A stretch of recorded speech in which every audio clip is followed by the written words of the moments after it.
ముందుచూపు ఉంటేనే ఏ రంగంలోనైనా అభివృద్ధి సాధ్యమని, రేపటి తరం భవిష్యత్తు కోసం సరైన వేదికలను సిద్ధం చేయాల్సిన బాధ్యత పాలకులు, నేటి తరం పారిశ్రామికవేత్తలపై ఉందని ముఖ్యమంత్రి చంద్రబాబు అన్నారు. లండన్లో ప్రతిష్టాత్మక ఇన్స్టిట్యూట్ ఆఫ్ డైరెక్టర్స్ సంస్థ ఆయన సతీమణి భువనేశ్వరికి 2 అవార్డులు అందించింది. ఈ కార్యక్రమంలో చంద్రబాబు కీలక ప్రసంగం చేశారు. ఐఓడి సంస్థ కార్పొరేట్ ప్రపంచానికి 35 ఏళ్లుగా సేవలు అందిస్తున్నందుకు అభినందనలు తెలిపారు. ప్రపంచంలో రకరకాల మార్పులు వస్తున్నాయని, దానికి అనుగుణంగా ప్రభుత్వాలు గాని, సంస్థలు గాని తమ ప్రణాళికల్లో మార్పు చేసుకోవాల్సిన అవసరం ఉందన్నారు. టెక్నాలజీ విసిరే సవాళ్లను ఎదుర్కొనేందుకు దూరదృష్టి, పక్కా ప్లానింగ్ ఉండాలని సూచించారు. 1990లో ఐటీ రంగ భవిష్యత్తుపై సందేహాలున్న ఉమ్మడి ఏపీ సీఎంగా బిల్గేట్స్ ను ఆహ్వానించి హైదరాబాద్లో మైక్రోసాఫ్ట్ ను స్థాపించేందుకు చొరవ తీసుకున్నాను. ఇప్పుడు భారతీయులు, ప్రత్యేకించి తెలుగువారు గ్లోబల్ ఐటీ రంగంలో కీలక పాత్ర పోషిస్తున్నారని అన్నారు. ప్రస్తుతం ప్రపంచవ్యాప్తంగా కృత్రిమ మేధ ఏఐ చాలా వేగంగా విస్తరిస్తోంది. భవిష్యత్తు మొత్తం దాని చుట్టూనే తిరగనుంది. దీనికి అనుగుణంగా ఏపీలో విధానాలను, ప్రణాళికలను రూపొందించుకుంటున్నామన్నారు. గూగుల్ తన అతిపెద్ద ఏఐ కేంద్రాన్ని అమెరికా వెలుపల విశాఖపట్నంలో ఏర్పాటు చేస్తుందన్నారు. ఇది రాష్ట్రంలో ఇన్నోవేషన్స్, రీసెర్చ్, స్కిల్ డెవలప్మెంట్ వంటి అంశాల అభివృద్ధికి దోహదపడుతుందని సీఎం చెప్పారు. టెక్నాలజీ అనేది ప్రజల జీవితాలను మెరుగుపరచడానికి ఉపయోగపడేలా ఉండాలి. సాంకేతికతతో మెరుగైన సేవలు అందించేలా ప్రభుత్వాలు ఆలోచన చేయాలి. మేం ఆ దిశగానే ప్రయాణిస్తున్నాం. ఇటీవల ఏపీని తాకిన మోంతా తుఫాన్ సమయంలో data driven real time governance system వల్ల ఖచ్చితమైన అంచనాలు రూపొందించాం. ప్రిడిక్టివ్ అనలిటిక్స్ ద్వారా ప్రాణ, ఆస్తి నష్టాన్ని తగ్గించామన్నారు. పాలనను ప్రజలకు మరింత దగ్గర చేసేలా 700కు పైగా పౌర సేవలను నేరుగా వాట్సాప్ ద్వారా అందుబాటులోకి తెచ్చామని, ఏపీ ప్రభుత్వం రతన్ టాటా ఇన్నోవేషన్ హబ్ ను స్థాపించిందన్నారు సీఎం చంద్రబాబు. ముఖ్యమంత్రి చంద్రబాబు సతీమణి నారా భువనేశ్వరి 2 ప్రతిష్టాత్మక అవార్డులు స్వీకరించారు. లండన్లో నిన్న సాయంత్రం జరిగిన కార్యక్రమంలో ఇన్స్టిట్యూట్ ఆఫ్ డైరెక్టర్స్ సంస్థ నుంచి ఈ అవార్డులను స్వీకరించారు. ఈ కార్యక్రమానికి చంద్రబాబు కూడా హాజరయ్యారు. ఎన్టీఆర్ ట్రస్ట్ మేనేజింగ్ ట్రస్టీ హోదాలో ఈ అవార్డును భువనేశ్వరి స్వీకరించారు. ప్రజాసేవ, సామాజిక ప్రభావం అంశాల్లో విశిష్ట సేవలు అందించినందుకు ప్రతిష్టాత్మక ఐఓడి ఈ అవార్డు అందజేసింది. హెరిటేజ్ ఫుడ్స్ కు ఎక్సలెన్స్ ఇన్ కార్పొరేషన్ గవర్నెన్స్ విభాగంలో గోల్డెన్ పికాక్ అవార్డును ప్రకటించగా, హెరిటేజ్ ఫుడ్స్ ఎండీ హోదాలో ఈ అవార్డును కూడా ఆమె స్వీకరించారు. జాతీయ స్థాయిలో ఎఫ్ఎంసీజీ విభాగంలో హెరిటేజ్ ఫుడ్స్ ను ఎక్సలెన్స్ ఇన్ కార్పొరేట్ గవర్నెన్స్ విభాగంలో గుర్తించి అవార్డుకు ఎంపిక చేశారు. రాష్ట్రంలో పెట్టుబడులకు పారిశ్రామికవేత్తలు ఆసక్తి చూపుతున్నారు. 1,03,389 కోట్ల పెట్టుబడులతో 83,436 మందికి ఉద్యోగాలు కల్పించే పెట్టుబడుల ప్రతిపాదనలకు ప్రభుత్వ ప్రధాన కార్యదర్శి కె విజయానంద్ అధ్యక్షతన నిన్న జరిగిన రాష్ట్ర స్థాయి పెట్టుబడుల ప్రోత్సాహక కమిటీ ఆమోదం తెలిపింది. ఇక రాష్ట్రంలో ఇన్ఫర్మేషన్ టెక్నాలజీ, ఎలక్ట్రానిక్స్ రంగంలో భారీ పెట్టుబడులు పెట్టేందుకు ప్రపంచ శ్రేణి సంస్థలు ముందుకు వచ్చాయి. ఇక 22,976 కోట్లతో కర్నూలు జిల్లా ఓర్వకల్లు మెగా ఇండస్ట్రియల్ క్లస్టర్లో స్థాపించే ఇండిచిప్ సెమీకండక్టర్ ప్లాంట్ ఏర్పాటుకు ఎస్ఐపిసి ఆమోదం తెలిపింది. ఈ సంస్థకు ఎకరా 10 లక్షల చొప్పున 150 ఎకరాలు కేటాయించాలని నిర్ణయించింది. ఈ ప్రాజెక్టు వల్ల 1,241 మందికి ఉద్యోగాలు లభిస్తాయి. ఎస్ఐపిసి గ్రీన్ సిగ్నల్ ఇచ్చిన పెట్టుబడులను ఈ నెల 7న సీఎం అధ్యక్షతన జరగనున్న రాష్ట్ర స్థాయి పెట్టుబడుల ప్రోత్సాహక మండలి ఆమోదిస్తుంది. ఆ తర్వాత ఈ ప్రతిపాదనకు ఈ నెల 10న ముఖ్యమంత్రి అధ్యక్షతన జరిగే కేబినెట్లో ఆమోదముద్ర వేస్తారు. మోంతా తుఫాను ప్రభావిత ప్రాంతాల సందర్శన, రైతుల పరామర్శ పేరుతో కృష్ణా జిల్లాలో వైసీపీ అధినేత జగన్ మరోసారి బల ప్రదర్శన యాత్రను నిర్వహించారు. తుఫానుకు దెబ్బతిన్న పంట పొలాల పరిశీలన కోసమంటూ అనుమతులు తీసుకుని నిబంధనలకు విరుద్ధంగా భారీ కాన్వేలతో తరలించిన జనాలతో విజయవాడ టు మచిలీపట్నం NH65 పై రోడ్ షో నిర్వహించారు. దీంతో కిలోమీటర్ల కొద్దీ ట్రాఫిక్ స్తంభించింది. వాహనాలు కదలలేని పరిస్థితి ఏర్పడింది. ప్రయాణికులు, అత్యవసర పనుల మీద వెళ్తున్న వారు తీవ్ర ఇబ్బందులు పడ్డారు. అంబులెన్స్ చిక్కుకుపోయింది. లారీలు, ఆటోలు, కార్లు, బస్సులు, ఆఖరుకు ద్విచక్ర వాహనాలు సైతం ముందుకు వెళ్లలేని పరిస్థితి ఏర్పడింది. ఉదయం ప్రారంభించిన జగన్ రోడ్ షో మధ్యాహ్నం 3 గంటలు దాటే వరకు కొనసాగింది. పర్యటన మార్గంలో సమీప గ్రామాల నుంచి పెద్ద ఎత్తున జనాలను తరలించేలా చర్యలు చేపట్టారు. జగన్ దగ్గరకు వస్తున్నారనగా ఎక్కడికక్కడ జనాలు హైవే మీదకు దూసుకువచ్చేలా ఏర్పాట్లు చేశారు. తీసుకువచ్చిన జనాలకు జెండాలు, కండువాలు, టోపీలను ముందుగానే వైసీపీ నేతలు పంపిణీ చేశారు. ముందుగా జనాలను హైవే సెంట్రల్ డివైడర్ల మీద కూర్చోబెట్టారు. దీంతో జగన్ రోడ్ షోలో జనం భారీగా కదిలారు. జగన్ తుఫాను ప్రభావిత ప్రాంతాల పరిశీలన నేపథ్యంలో 10 కార్లు, 500 మందికి మాత్రమే పోలీసులు అనుమతి ఇచ్చారు. రోడ్ షో నిర్వహించడానికి అనుమతి ఇవ్వలేదు. కానీ జగన్ 70 కార్లతో రోడ్ షో నిర్వహించి వాహనదారులకు, ప్రయాణికులకు, ప్రజలకు తీవ్ర అసౌకర్యాన్ని కలిగించారు. రోడ్ షో పొడవునా డబ్బులిచ్చి తీసుకువచ్చిన జనాలతో సీఎం అంటూ నినాదాలు చేయించారు.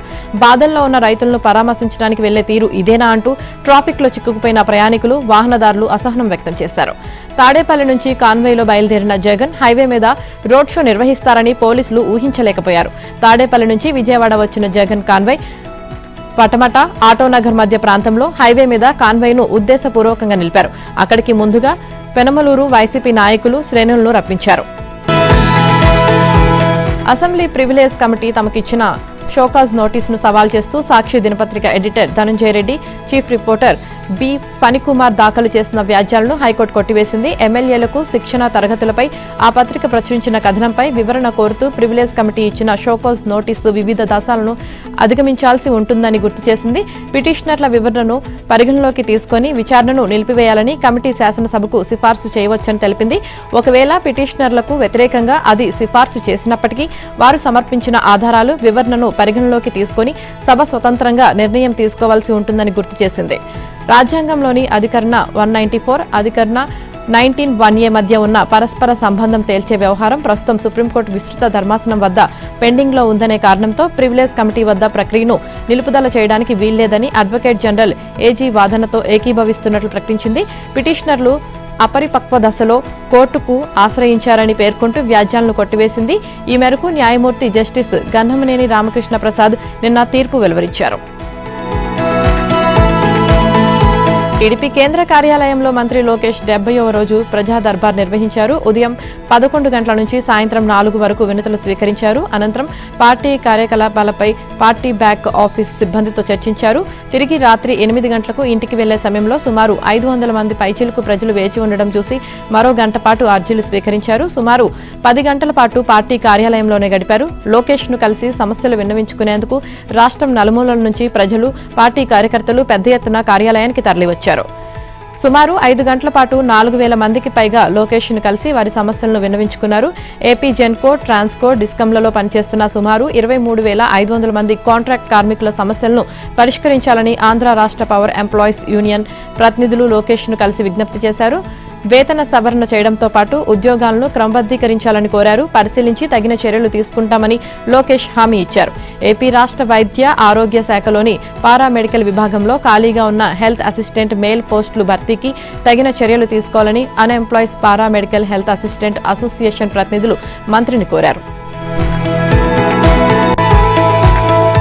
పెట్టుబడులకు ఆంధ్రప్రదేశ్ స్వర్గధామమని, రాష్ట్రంలో పెట్టుబడులు పెట్టే పారిశ్రామికవేత్తలకు ప్రభుత్వం పూర్తి సహకారం అందిస్తుందని మున్సిపల్, పట్టణాభివృద్ధి శాఖ మంత్రి నారాయణ చెప్పారు. రాష్ట్రానికి పెట్టుబడులు ఆకర్షించేందుకు దుబాయ్లో పర్యటిస్తున్న మంత్రి నారాయణ అధికారుల బృందం 2వ రోజు పలు కంపెనీల ప్రతినిధులతో సమావేశమైంది. రాష్ట్ర ప్రభుత్వ పారిశ్రామిక విధానాలు, పాలసీలను పరిశీలించి ఆ తర్వాత పెట్టుబడులపై నిర్ణయం తీసుకోవాలని కోరింది. ఉదయం Apparel Group chairman Nilesh Ved, CEO Neeraj, CBO Kamal కొటక్తో నారాయణ సమావేశమయ్యారు. ఏపీలో వ్యాపారాభివృద్ధికి తమ ప్రభుత్వం పూర్తి సహకారం అందిస్తుందని వారికి హామీ ఇచ్చారు. ఆ తర్వాత షిప్పింగ్, లాజిస్టిక్స్ రంగంలో దిగ్గజ సంస్థ ట్రాన్స్ వరల్డ్ గ్రూప్ చైర్మన్ రమేష్ రామకృష్ణన్తో మంత్రి నారాయణ బృందం భేటీ అయింది. రాష్ట్రంలో పోర్టుల అభివృద్ధికి సీఎం చంద్రబాబు తీసుకుంటున్న నిర్ణయాలను ఆయనకు మంత్రి వివరించారు. సుదీర్ఘ తీర ప్రాంతం, పోర్టులు, ఎయిర్పోర్టుల నిర్మాణంతో పాటు షిప్ బిల్డింగ్ ప్రాజెక్టులకు రూపకల్పన చేస్తున్నట్లు చెప్పారు. ఏపీని లాజిస్టిక్ హబ్గా మార్చేందుకు చర్యలు చేపట్టినట్లు తెలిపారు. అనంతరం బుర్జిల్ హెల్త్ కేర్ ప్రతినిధులతోనూ మంత్రి సమావేశమయ్యారు. వైద్య రంగంలో ఏపీ ప్రభుత్వం తీసుకొస్తున్న మార్పులను వివరించారు. అనంతరం దుబాయ్ డౌన్ టౌన్లో ఉన్న తబ్రీద్ కంపెనీ ప్రధాన కార్యాలయాన్ని మంత్రి బృందం సందర్శించింది. ఈ company CEO Khalid, CDO Philip, ఇతర ప్రతినిధులతో మంత్రి సమావేశమయ్యారు. దుబాయ్లోని బుర్జ్ ఖలీఫా, దుబాయ్ మాల్ వంటి వాటికి తబ్రీద్ కంపెనీ ఏసీలకు బదులు అండర్ గ్రౌండ్ పైప్లైన్ నెట్వర్క్ ద్వారా డిస్ట్రిక్ట్ కూలింగ్ సేవలను అందిస్తోంది. దీనికోసం ఆ కంపెనీ ఏర్పాటు చేసిన కూలింగ్ సెంటర్ను మంత్రి పరిశీలించారు.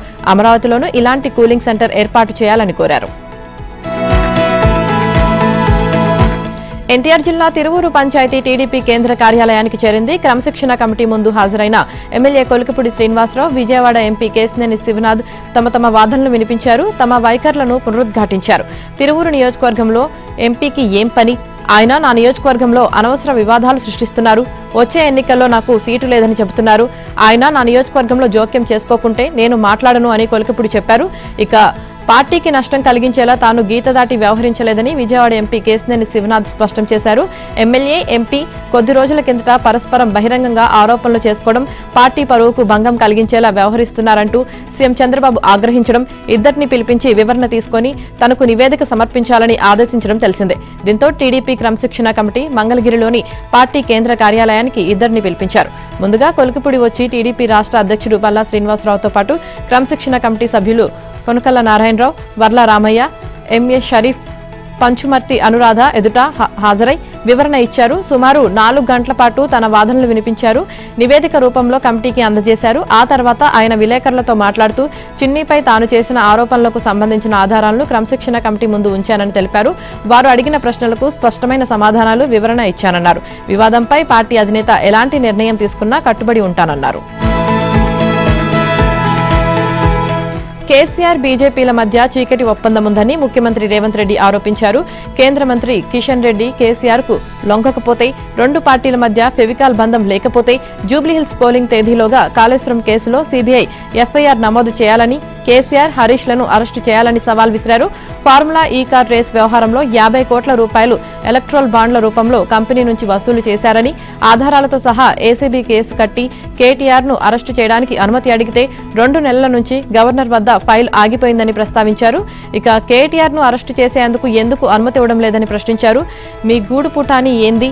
ఈ ఎన్నికల్లో మీరు ఆత్మహత్య చేసుకుని బీఆర్ఎస్ ను గెలిపించాలని కుట్ర చేస్తలే. ఎందుకంటే రేపు బీఆర్ఎస్ బీజేపీలో విలీనమవుతుంది. ఇది తాను చెప్పలేదని కేటీఆర్ సొంత చెల్లెలు చెప్పింది అన్నారు. విలీనానికి తాను ఒప్పుకోలేదు కాబట్టి పార్టీలో నుంచి బయటకు వెళ్లగొట్టారని చెప్పారన్నారు. కారు స్టీరింగ్ మోదీ చేతిలో ఉంది అని ముఖ్యమంత్రి అన్నారు. నిన్న రాత్రి సీఎం జూబ్లీహిల్స్ ఎన్నికల ప్రచారంలో భాగంగా కాంగ్రెస్ అభ్యర్థి నవీన్ యాదవ్ తో కలిసి Rahmat Nagar division SPR hills నుంచి రోడ్ షో నిర్వహించారు. జూబ్లీహిల్స్ ఉప ఎన్నికల్లో కాంగ్రెస్ పార్టీ అభ్యర్థి నవీన్ యాదవ్ కు మద్దతుగా ప్రచారం ఊపందుకుంటోంది. Deputy CM Mallu Bhatti Vikramarka, TPCC అధ్యక్షుడు మహేష్ కుమార్ గౌడ్ సహా పలువురు మంత్రులు ప్రచారం చేపట్టారు. రహమత్ నగర్ డివిజన్లోని పీజీఆర్ టెంపుల్ వద్ద జరిగిన రాష్ట్ర రోడ్లు, భవనాల శాఖ మంత్రి కోమటిరెడ్డి వెంకటరెడ్డి పాల్గొన్నారు. 8 ఏళ్ల పాటు సీఎం రేవంత్ రెడ్డి నాయకత్వంలోనే ప్రజాప్రభుత్వం కొనసాగుతుందని స్పష్టం చేశారు. పేదల సంక్షేమానికి పనిచేసే కాంగ్రెస్ పార్టీనే జూబ్లీహిల్స్ ప్రజలు ఆదరిస్తున్నారన్నారు. పేరుకే జూబ్లీహిల్స్ అయినా ఇక్కడ పేదలే ఎక్కువగా నివసిస్తున్నారని చెప్పారు. ఫామ్ హౌస్ నుంచి బయటకు రాలేని కేసీఆర్ 2 ఏళ్లలో అధికారంలోకి వస్తారని కేటీఆర్ చెప్పడం అర్ధరహితమని కోమటిరెడ్డి పేర్కొన్నారు. కమిషన్ల కోసమే ప్రాజెక్టులు కట్టి రాష్ట్రాన్ని బీఆర్ఎస్ అప్పులు పాలు చేశారని, ఎస్ఎల్బీసీ వంటి మిగతా ప్రాజెక్టులు ఎందుకు ఆగిపోయాయో ఆ పార్టీ నేతలే చెప్పాలని డిమాండ్ చేశారు. వెంగళరావు నగర్ డివిజన్లో ఇంటింటి ప్రచారం చేసిన రాష్ట్ర మంత్రి వాకిటి శ్రీహరి, హైదరాబాద్ ను విశ్వనగరంగా, ట్రాఫిక్ రహిత రాజధానిగా మార్చేందుకు సీఎం రేవంత్ రెడ్డి కృషి చేస్తున్నారని చెప్పారు. ఇక నియోజకవర్గ అభివృద్ధి కోసం కాంగ్రెస్ పార్టీ అభ్యర్థిని గెలిపించాలని కోరారు. ఎర్రగడ్డ డివిజన్లో కాంగ్రెస్ పార్టీ విజయాన్ని కాంక్షిస్తూ సిపిఐ ఆధ్వర్యంలో ఇంటింటి ప్రచారం నిర్వహించారు. యూసుఫ్గూడ డివిజన్, హేలం కాలనీ, వెంకటగిరి ప్రాంతాల్లో రాష్ట్ర మంత్రి పొన్నం ప్రభాకర్, ఏఐసీసీ ఇన్ఛార్జ్ మీనాక్షి నటరాజన్ ఇంటింట ప్రచారం చేస్తూ ఓటర్లకు కరపత్రాలు పంపిణీ చేస్తూ స్థానిక అభ్యర్థి నవీన్ యాదవ్ కు ఓటేయాలని కోరారు. తెలంగాణలో కాంగ్రెస్, బీఆర్ఎస్ 2 పాలించే అవకాశం పొందిన ప్రజా సమస్యల పరిష్కారంలో విఫలమయ్యాయని, ఇప్పుడు ప్రజలు బీజేపీకి ఒక అవకాశం ఇవ్వాలని ఆ పార్టీ రాష్ట్ర అధ్యక్షుడు రామచంద్రరావు కోరారు. 2 పార్టీల పాలనను ప్రజలు చూశారని, మార్పునకు సమయం వచ్చిందని, అది జూబ్లీహిల్స్ నుంచి ప్రారంభం కావాలన్నారు. జూబ్లీహిల్స్ ఉప ఎన్నికల ప్రచారంలో భాగంగా మంగళవారం ఎర్రగడ్డ డివిజన్లో నిర్వహించిన సమావేశంలో ఆయన మాట్లాడారు. వాజ్పేయి నేతృత్వంలోని ఎన్డీఏ ప్రభుత్వం అప్పటి సీఎం చంద్రబాబు సహకారంతో హైదరాబాద్ అభివృద్ధికి పునాదులు వేసిందన్నారు. తర్వాతి ప్రభుత్వాలు దాన్ని కొనసాగించిన ప్రస్తుత ప్రభుత్వాలు ఆ క్రెడిట్ మొత్తం తమదేనని చెప్పుకోవడం తప్పని విమర్శించారు. ఎర్రగడ్డలో రెసిడెన్షియల్ కాలనీ మధ్యలో ప్రైవేట్ శ్మశానం ఏర్పాటు చేయడం అవివేకమైన, అమానుష చర్య అని మండిపడ్డారు. ఎన్నికల సమయంలో ప్రభుత్వం ఇలాంటి పనులు చేయడం ప్రజల భావోద్వేగాలను రెచ్చగొట్టడమే అవుతుందన్నారు. జూబ్లీహిల్స్ ఉప ఎన్నికల్లో బీఆర్ఎస్ అభ్యర్థిని గెలిపిస్తే వెళ్లి కాంగ్రెస్ లో చేరుతారని కేంద్ర మంత్రి కిషన్ రెడ్డి విమర్శించారు. 10 మంది బీఆర్ఎస్ ఎమ్మెల్యేలు వెళ్లి కాంగ్రెస్ లో చేరారని, ఇప్పుడు ఏ ముఖం పెట్టుకుని కేసీఆర్ జూబ్లీహిల్స్ లో ఓట్లు అడుగుతున్నారని మండిపడ్డారు. ఆ 2 పార్టీల్లో ఎవరు గెలిచినా మజ్లిస్ చెప్పినట్లే నడుచుకుంటాయని ఆరోపించారు. వచ్చే అసెంబ్లీ ఎన్నికల్లో తెలంగాణ గడ్డపై కాషాయ జెండా ఎగరడం ఖాయమని, అందుకు జూబ్లీహిల్స్ ఉప ఎన్నిక విజయంతోనే నాంది అని చెప్పారు. ఇక వెంగళరావు నగర్ డివిజన్ లో బైక్ ర్యాలీ, బోరబండలో కిషన్ రెడ్డి పాదయాత్ర నిర్వహించారు. ఈ సందర్భంగా కిషన్ రెడ్డి మాట్లాడారు. హైదరాబాద్ మేయర్ పదవిని మజ్లిస్ కు ఇవ్వాలని కాంగ్రెస్ తో ఒప్పందం చేసుకుందని, అందుకే జూబ్లీహిల్స్ లో కాంగ్రెస్ కు మజ్లిస్ మద్దతు ఇస్తుందని ఆరోపించారు. తెలంగాణలో బీజేపీ ప్రభుత్వం రాగానే మజ్లిస్ ఆగడాలను అరికడతామని పేర్కొన్నారు. బీఆర్ఎస్, కాంగ్రెస్ పార్టీలు వందల కోట్లు కుమ్మరించి జూబ్లీహిల్స్ లో గెలవాలనుకుంటున్నాయని ఆరోపించారు. హామీలు నెరవేర్చని కాంగ్రెస్ కు జూబ్లీహిల్స్ లో ఓటు అడిగే నైతిక హక్కు లేదన్నారు. ప్రచారానికి వచ్చే ఆ పార్టీ నాయకులను ప్రజలు నిలదీయాలని పిలుపునిచ్చారు. బోరబండ పోచమ్మ ఆలయంలో పూజలు చేసిన కిషన్ రెడ్డి అనంతరం వినాయకరావు నగర్, బంజారా నగర్, స్వరాజ్ నగర్ బస్తీల్లో ఇల్లిల్లు తిరిగి బీజేపీ అభ్యర్థికి ఓటు వేయాలని అభ్యర్థించారు. ఇప్పటి వరకు కాంగ్రెస్, బీఆర్ఎస్ పాలన చూశారని ఈసారి బీజేపీకి అవకాశం ఇవ్వాలని అభ్యర్థించారు. రాష్ట్రంలో నడుస్తున్నది సర్కారా లేక రౌడీ దర్బారా అని బీఆర్ఎస్ కార్యనిర్వాహక అధ్యక్షుడు కేటీఆర్ మండిపడ్డారు. హామీలు అమలు చేయాలని ప్రజలు అడిగితే పథకాలు ఆపేస్తామని బెదిరించడం ఏమిటని నిలదీశారు. ఉద్యోగ నోటిఫికేషన్లు అడిగితే నిరుద్యోగులను, ఫీజు రియంబర్స్మెంట్ బకాయిలు ఇవ్వమంటే విద్యా సంస్థల నిర్వాహకులను, రిటైర్మెంట్ ప్రయోజనాలు కావాలన్న ఉద్యోగులను ఇలా అందరినీ బెదిరిస్తున్నారని అన్నారు. మీరు నడిపిస్తున్నది సర్కారా, రౌడీ దర్బారా రేవంత్ అని ప్రశ్నించారు. జూబ్లీహిల్స్ ఉప ఎన్నికల్లో బీఆర్ఎస్ అభ్యర్థి మాగంటి సునీత గోపీనాథ్ కు మద్దతుగా నిన్న సోమాజిగూడలో కేటీఆర్ రోడ్ షో నిర్వహించారు. తల్లిదండ్రులను బాగా చూసుకోకుంటే జీతంలో కోత పెడతానంటున్న రేవంత్ తల్లిదండ్రులు లాంటి రిటైర్డ్ ఉద్యోగులకు ప్రయోజనాలు ఎందుకు ఇవ్వడం లేదని కేటీఆర్ నిలదీశారు. విద్యార్థుల ఫీజు బకాయిలు చెల్లించని ఈ సర్కారు జూబ్లీహిల్స్ ను అభివృద్ధి చేస్తుందంటే ఎలా నమ్ముతారని ప్రశ్నించారు. బీఆర్ఎస్ 10 ఏళ్ల అభివృద్ధికి, కాంగ్రెస్ 2 ఏళ్ల అరాచకానికి మధ్య పోటీ ఇదని పేర్కొన్నారు. ఇవి ఆషామాషి ఎన్నికలు కాదని 4 కోట్ల మంది తెలంగాణ ప్రజలు జూబ్లీహిల్స్ వైపు చూస్తున్నారని చెప్పారు. రైతు బంధు, దళిత బంధు, మైనార్టీ బంధు, బీసీ బంధు ఇలా అన్ని పథకాలను రేవంత్ రెడ్డి బంద్ చేశారని, వచ్చే జీహెచ్ఎంసీ ఎన్నికల అనంతరం ఉచిత తాగునీటి సరఫరా బంద్ అవుతుందని పేర్కొన్నారు. అసెంబ్లీ ఎన్నికల సమయంలో రాహుల్ గాంధీ, రేవంత్ మాటలు నమ్మిన విద్యార్థులు ఊరూరా తిరిగి కాంగ్రెస్ కు మద్దతుగా ప్రచారం చేశారని, కానీ 2 ఏళ్లలోనే అదే విద్యార్థులు కాంగ్రెస్ కు ఓటు వేయొద్దని ప్రచారం చేస్తున్నారని చెప్పారు. ఉన్నత విద్యా సంస్థల సమ్మె రాష్ట్ర వ్యాప్తంగా 2వ రోజు కొనసాగింది. తొలి రోజు 98% కాలేజీలు సమ్మెలో పాల్గొంటే నిన్న 2వ రోజు 99% కాలేజీలు పాల్గొన్నాయని తెలంగాణ ఉన్నత విద్యా సంస్థల యాజమాన్య సంఘాలు సమైక్యఫాత్ తెలిపింది. రాష్ట్ర వ్యాప్తంగా డిగ్రీ, ఇంజనీరింగ్, ఫార్మసీ, బీఈడీ, లా, మేనేజ్మెంట్, ఇతర వృత్తి విద్యా కాలేజీలు కలిపి మొత్తం 1800 ఉన్నత విద్యా సంస్థలు సమ్మెలో పాల్గొన్నాయని పేర్కొంది. అయితే నిన్నటి నుంచి బీ ఫార్మసీ 2వ సెమిస్టర్ వార్షిక పరీక్షలు ప్రారంభమయ్యాయి. యూనివర్సిటీలు, ఇతర కాలేజీలు ఈ పరీక్షలను వాయిదా వేయగా జేఎన్టీయూ పరిధిలో మాత్రం వాయిదా వేయలేదు. పరీక్షలు కొనసాగించాలన్న విద్యాశాఖ ఉన్నతాధికారి ఆదేశాలతో యథాతథంగా కొనసాగించారు. పరీక్షలు వాయిదా వేయాలని కాలేజీలు కోరినా జేఎన్టీయూ అధికారులు ససేమిరా అనడంతో కొన్ని కాలేజీలు పరీక్షల నిర్వహణకు అంగీకరించాయి. రాష్ట్రంలో జేఎన్టీయూ గుర్తింపు పొందిన ఫార్మసీ కళాశాలలు మొత్తం 61 ఉండగా ఇందులో 2 ప్రభుత్వ, 59 ప్రైవేటు కాలేజీలు ఉన్నాయి. మంగళవారం 9 కాలేజీలు మాత్రమే పరీక్షలు నిర్వహించగా 52 కాలేజీల్లో విద్యార్థులు గైరాజరైనట్లు జేఎన్టీయూ పరీక్షల విభాగం ప్రకటించింది. మొత్తం విద్యార్థుల్లో 88% గైరాజరైనట్లు పేర్కొంది. మరోవైపు సమ్మెను మరింత ఉధృతం చేసి ప్రభుత్వంపై ఒత్తిడి తేవాలని ఫాతి నిర్ణయించింది. ఇందులో భాగంగా ఈ నెల 8న ఎల్బీ స్టేడియంలో 30,000 మంది కాలేజీల సిబ్బందితో బహిరంగ సభ నిర్వహించాలని నిర్ణయించి అనుమతులు పొందింది. అయితే నిన్న అనుమతులు ఇచ్చిన తర్వాత వాటిని పోలీస్ శాఖ రద్దు చేసింది. దీనిపై నేడు హైకోర్టుకు వెళ్లి అనుమతులు పొందాలని నిర్ణయించింది. రాష్ట్ర ప్రభుత్వానికి జూబ్లీహిల్స్ ఉప ఎన్నికపై ఉన్న శ్రద్ధ రైతుల సమస్యలపై లేదని తెలంగాణ జాగృతి అధ్యక్షురాలు కల్వకుంట్ల కవిత అన్నారు. జనం బాట కార్యక్రమంలో భాగంగా నిన్న ఆదిలాబాద్ జిల్లాలో పర్యటించారు. గ్రామీణ ప్రాంతాల్లో ఉప ఎన్నికలు వచ్చి ఉంటే రైతుల సమస్యలన్నీ తీరేవని పేర్కొన్నారు. సామాజిక తెలంగాణ సాధనే లక్ష్యంగా ముందుకు సాగుతున్నామని, జాగృతిని మరింత బలోపేతం చేసి సమస్యలను పరిష్కరించేలా పోరాటం చేస్తామని చెప్పారు. జాగృతి జనం బాట కార్యక్రమం ద్వారా 4 మాసాల పాటు ప్రజల సమస్యలను తెలుసుకొని ఆ తర్వాత పార్టీ పెట్టాలా లేదా అనేది ఏదో ఒక నిర్ణయం తీసుకుంటామని తెలిపారు. భవిష్యత్తులో ఏం జరుగుతుందో ఇప్పుడే చెప్పలేనన్నారు. ఆదిలాబాద్ లో తీవ్రమైన సమస్యలు ఉన్నాయని, వాటిని పరిష్కరించేందుకు అవసరమైతే వచ్చే ఎన్నికల్లో ఆదిలాబాద్ నుంచే ఎమ్మెల్యేగా పోటీ చేయాలని అనిపిస్తుందని చెప్పారు. రాష్ట్రంలో రైతులెవరూ సంతోషంగా లేరని, వరికి బోనస్ ఇవ్వడం లేదని, రైతు భరోసా ఇస్తామన్నంత ఇవ్వడం లేదని ఆమె మండిపడ్డారు. హైదరాబాద్ లో డ్రగ్స్ కేసులు కలకలం రేపుతున్నాయి. రోగులు ప్రాణాలు కాపాడాల్సిన ఓ వైద్యుడు మత్తుకు బానిసై స్నేహితులతో కలిసి చేస్తున్న డ్రగ్స్ దందాను ఎక్సైజ్ ఎస్టీఎఫ్ పోలీసులు రట్టు చేశారు. ఆ వైద్యుడి వద్ద 3 లక్షల విలువైన డ్రగ్స్ ను స్వాధీనం చేసుకున్నారు. హైదరాబాద్ లోని ముషీరాబాద్ లో నివాసముంటున్న జాన్ పాల్ అనే యువకుడు స్థానికంగా పీజీ వైద్య విద్య అభ్యసిస్తున్నాడు. స్నేహితుల ద్వారా డ్రగ్స్ కు అలవాటు పడిన జాన్ పాల్ క్రమంగా వాటికి బానిసయ్యాడు. అయితే డ్రగ్స్ కొనుగోలు చేసేందుకు డబ్బు లేక స్నేహితులతో కలిసి డ్రగ్స్ దందాలోకి దిగాడు. తన స్నేహితులు సందీప్, ప్రమోద్, శరత్ తో కలిసి ముఠాగా ఏర్పడ్డాడు. ఈ ముగ్గురు తనకున్న పరిచయాల ద్వారా ఢిల్లీ, బెంగళూరు నుంచి ఓజీ కుష్, విదేశీ గంజాయి, MDMA, LFDC, blots, cocaine, hashish oil వంటి మాదక ద్రవ్యాలను దిగుమతి చేసుకునేవారు. వాటిని జాన్ పాల్ గదిలో ఉంచి విక్రయించేవారు. జాన్ పాల్ తనకు కావాల్సినప్పుడు ఆ డ్రగ్స్ ను వినియోగించేవాడు. స్నేహితుల సూచనల మేరకు తన వద్దకు వచ్చిన వారికి డ్రగ్స్ విక్రయించేవాడు. సమాచారం అందుకున్న ఎక్సైజ్ పోలీసులు జాన్ పాల్ ఇంటిపై దాడి చేశారు. 3 లక్షల విలువైన OG kush, MDMA, LSD, blots, cocaine, గుమస్, హాసిఫ్ ఆయిల్ స్వాధీనం చేసుకున్నారు. రాష్ట్రంలోని పలు జిల్లాల్లో నిన్న కురిసిన అకాల వర్షంతో రైతులు ఆగమాగమయ్యారు. కుండపోతగా వర్షం కురవడంతో చేతికొచ్చిన పంట నీటిపాలైంది. వరంగల్లో భారీ వర్షం దాటికి ఏనుమాముల వ్యవసాయ మార్కెట్లో మక్కలు, పత్తి, ఇతర సరుకులు తడిసిపోయాయి. ధరలు నిర్ణయించిన తర్వాత వర్షం కురవడంతో 2 గంటల పాటు కొనుగోలును వ్యాపారులు నిలిపివేశారు. చివరకు క్వింటాలకు 1 నుంచి 2 కిలోల మేర అధికంగా తరుగు తీసి కొనుగోలు చేశారు. కే సముద్రం మార్కెట్ యార్డ్లోనూ రైతులు తీసుకొచ్చిన మక్కలు వరదలో కొట్టుకుపోయాయి. తేమ శాతం తగ్గేందుకు 4-5 రోజులుగా ఆరబెట్టుకున్న మొక్కలు తడిచిపోయాయని రైతులు ఆవేదన వ్యక్తం చేశారు. కరీంనగర్ జిల్లా హుజూరాబాద్ మండలంలోని సిర్సపల్లి, పోతిరెడ్డిపేట, వెంకట్రావుపల్లె, మానకొండూరు మండలాల్లోని గంగాధర, గన్నేరువరం గ్రామాల్లో కొనుగోలు కేంద్రాల వద్ద ఉన్న ధాన్యం నీళ్లలో కొట్టుకుపోయింది. నాగర్ కర్నూలులో వర్షం దంచుకొట్టడంతో పలు కాలనీలు రోడ్లు వాగులను తలపించాయి.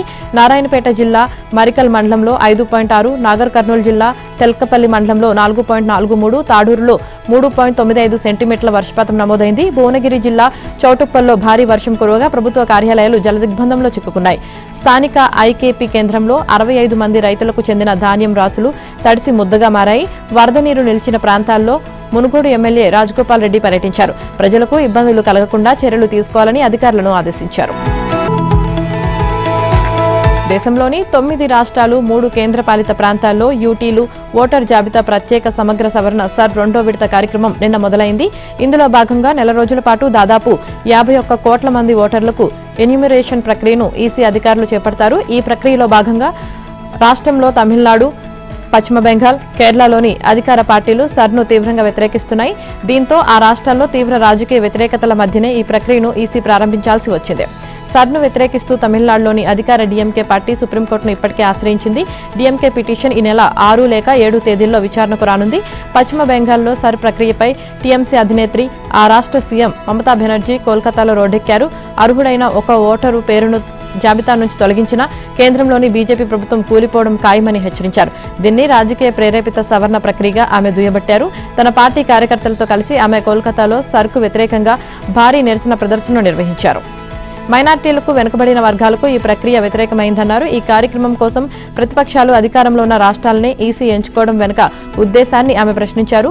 చివరిగా 2002లో బెంగాల్లో సర్ కార్యక్రమం నిర్వహించారు. అప్పట్లో 2 ఏళ్ల పాటు ఈ ప్రక్రియను సాగించిన ఈసీ ఈసారి కేవలం నెల రోజులకే పరిమితం చేయడం ఏంటని నిలదీశారు. అమెరికాలో పౌర విమానయానానికి షట్ డౌన్ దెబ్బ తగిలింది. 200 సంఖ్యలో విమాన సర్వీసులు రద్దవుతుండడం, వేల సంఖ్యలో విమానాలు ఆలస్యంగా నడుస్తుండటంతో ప్రయాణికులు అల్లాడిపోతున్నారు. విమానాశ్రయాల్లో భారీగా క్యూలు నిలిచిపోతున్నాయి. గత 3 రోజుల్లో ఏకంగా 2282 విమానాలు రద్దయ్యాయని, 16700 విమానాలు చాలా ఆలస్యంగా నడిచాయని అమెరికా విమానాల రాకపోకలను పరిశీలించే ఫ్లైట్ అవేర్ సంస్థ ప్రకటించింది. అధ్యక్షుడు ట్రంప్ ప్రవేశపెట్టిన బడ్జెట్ను సెనెట్ ఆమోదించకపోవడంతో 33 రోజులుగా ప్రభుత్వ ప్రతిష్టంభన నెలకొంది. దీనితో ప్రభుత్వ ఉద్యోగులకు 2వ నెల కూడా వేతనాలు అందలేదు. దీనితో చాలా మంది అమెరికా ఫెడరల్ ఏవియేషన్ విధులకు డుమ్మా కొడుతున్నారు. అమెరికాలో ప్రభుత్వ షట్ డౌన్తో ఫెడరల్ నిధుల కొరత కారణంగా గత నెల రోజులుగా నిలిచిన H-1B వీసాల ప్రాసెసింగ్ను ఎట్టకేలకు పునరుద్ధరించారు. కోస్తా తీరానికి ఆనుకొని పశ్చిమ మధ్య బంగాళాఖాతంలో కొనసాగుతున్న ఉపరితల ఆవర్తనం ప్రభావంతో రానున్న 2 రోజులు పలు జిల్లాల్లో అక్కడక్కడ పిడుగులతో కూడిన వర్షాలు పడతాయని అమరావతిలోని విపత్తుల నిర్వహణ సంస్థ తెలిపింది. ఇవాళ కోనసీమ, కృష్ణా, గుంటూరు, బాపట్ల, ప్రకాశం, నెల్లూరు, తిరుపతి, కర్నూలు, కడప జిల్లాలో తేలికపాటి నుంచి మోస్తరు వర్షాలు, మిగతా జిల్లాలో తేలికపాటి జల్లులు పడతాయని తెలిపింది. ఇక ప్రస్తుతం దక్షిణ కోస్తా, రాయలసీమల్లో వర్షాలకు అనుకూలమైన వాతావరణం కొనసాగుతోందని విశాఖ వాతావరణ శాఖ నిపుణుడు ఒకరు తెలిపారు. తూర్పు మధ్య బంగాళాఖాతంలో ఉన్న అల్పపీడనం వాయువ్యంగా పయనించి మంగళవారానికి ఈశాన్య బంగాళాఖాతంలో ప్రవేశించే క్రమంలో తీవ్ర అల్పపీడనంగా మారుతుందన్నారు. ఇది బంగ్లాదేశ్ వైపు పయనిస్తున్నందున దీని ప్రభావం రాష్ట్రంపై ఉండదన్నారు.